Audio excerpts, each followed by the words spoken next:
महिलाओं को गुलाम बनाने का जो फार्मूला है वो किसका है? बीजेपी का है। ब्राह्मणवाद का फार्मूला किसका है? बीजेपी का है। मनुवाद का फार्मूला ब्राह्मणवाद एक ही है, फार्मूला बीजेपी का है। सदियों से शोषण करने का काम किसका है? बीजेपी वाले का है ना। झूठ बोलने का काम बीजेपी का है। झूठ के नाम पे धर्म स्थापित करने का काम बीजेपी का है ना। और बीजेपी के लोग ही भारत के मूल निवासी नहीं है, ये भी आपको पता है ना कि भारत देश में उनका जन्म नहीं हुआ है। यूरेशियन लोग यहाँ पर आकर इस देश को चला रहे हैं। तो कल अंग्रेज चला रहे थे, आज कौन चला रहे हैं? यूरेशियन विदेशी लोग चला रहे हैं। और स्वदेशी लोग क्या कर रहे हैं? वोट भी देने का अधिकार नहीं है। गिन गिन करके वोट लिया जाएगा, वोट दिया जाएगा कि जो उनके फेवर में होगा। आज सबसे बढ़िया तरीका यह है कि या तो लड़ो और या तो गुलामी करो। अब आप मुझे बता दो कि आरपी मौर्य को क्या करना चाहिए, क्योंकि अगर लड़ना नहीं है तो हमको अगर नेता बनना है, सरवाइव करना है, तो केशव प्रसाद मौर्य के जाके पैर पकड़ लूंगा, क्योंकि भाई अकेला चना तो भाड़ फोड़ेगा नहीं। सम्राट अशोक का जमाना तो है नहीं कि भाई घोड़े पर बैठा, तलवार लिया, बंदूक लिया, काटते चले गए। अरे काटूंगा, 2-4 को काटूंगा, उसके बाद कब तक काटूंगा भाई? नहीं कट सकता है। तो मैं ये पूछना चाहता हूं आप सभी लोग, और ज्यादातर मैं समझता हूं हमारे ही बिरादरी के होंगे, तो ये पूछो कि गुलामी की जाए बाबू सिंह, स्वामी प्रसाद अन्य लोगों की तरह, या स्वाभिमान भरी राजनीति को खड़ा किया जाए और भगवान बुद्ध और सम्राट अशोक के मान सम्मान में जो है बीजेपी के खिलाफ या इस देश के गद्दारों के खिलाफ नारा बुलंद किया जाए?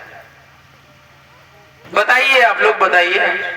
मैं आपसे सवाल पूछने आया हूं, और यह जब आप खड़े होंगे तभी ये लड़ाई लड़ी जा सकती है, और बिना आपके ये लड़ाई लड़ी नहीं जा सकती है। हम भी चले अपना घर में भैंस, सब्जी, पालन, ये वो दुनिया भर का काम शुरू करें, और क्या फालतू में पटरे पटरे करना है। क्योंकि मैं पार्टी बनाए 2021 में पार्टी बनाया हूं और तब से स्ट्रगल कर रहा हूं। मिल्सी का चुनाव लड़ा, चुनाव लड़ते वक्त शिल्पी साक्या का गाना आप लोग सुने होंगे, जानते शिल्पी साक्या को? यूट्यूब पे सर्च करना। अच्छा, गाना उन्हीं का बज रहा था। हाँ, बहुत अच्छी गायिका है। तो शिल्पी साक्या, बहन शिल्पी साक्या को चुनाव लड़ाने गए बीजेपी वालों। अब मेरी भाषा, मेरा लॉजिक, सब कुछ एकदम क्लियर रहता है, अधिकारी को भी पता चल जाता है कि क्या बोल रहा है। वहां पर बीजेपी वाले हमको चुनाव ही नहीं लड़ने दे रहे हैं, समझ गए ना? चुनाव नहीं लड़ने दे रहे हैं। अरे ये बीच में कहां से आ गया, डिस्टर्ब कर देगा, माहौल खराब कर देगा। मैं ना सपा से हूं, ना बसपा से हूं, ना बीजेपी से। 4 पार्टियां हैं, और अभी देखो ईवीएम लूटा जा रहा है, सब जान रहे हैं, लेकिन कोई विरोध नहीं कर रहा है, कोई विरोध नहीं करेगा।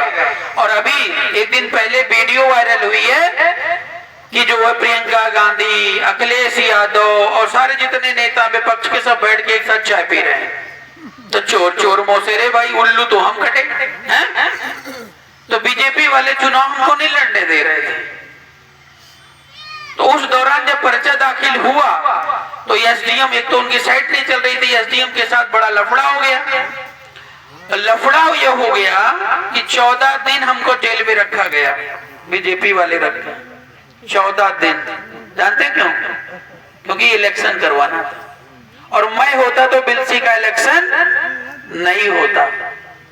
उसके बाद बीजेपी वालों ने इलेक्शन जीत लिया। हमने कहा कोई बात नहीं, इस बार तेरी बारी।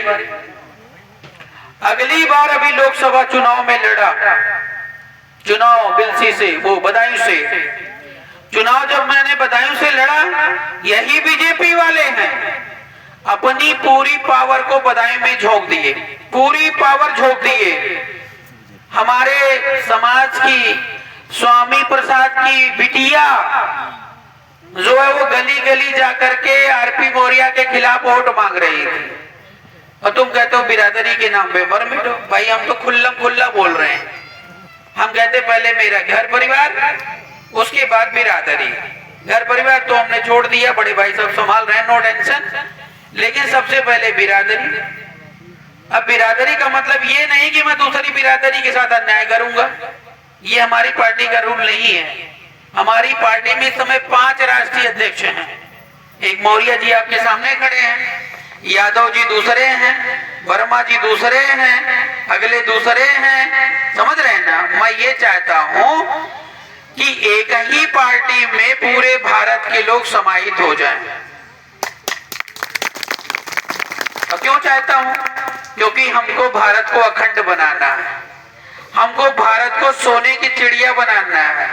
ये बार बार राजनीति बदलना, सरकार बदलना और हर बार धोखा खाना, ये सम्राट अशोक के फार्मूले से बहुत दूर है। और मैं सम्राट अशोक महान का कट्टर समर्थक, कट्टर, क्योंकि उन्होंने हर रास्ता मुझे दिखा दिया और बता दिया कि बेटा अगर इस मार्ग पर चलोगे तो मानव कल्याण के रास्ते में कोई भी अड़चन नहीं आएगी। और सम्राट अशोक ने कहा मेरे पुत्रों, मेरे परपुत्रों, या तो शासक बनो या फिर महास्थविर बनो।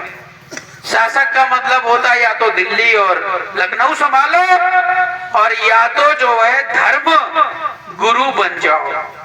तो अभी तो लखनऊ और दिल्ली संभालने का इरादा है, और आगे चल के जैसे जैसे उम्र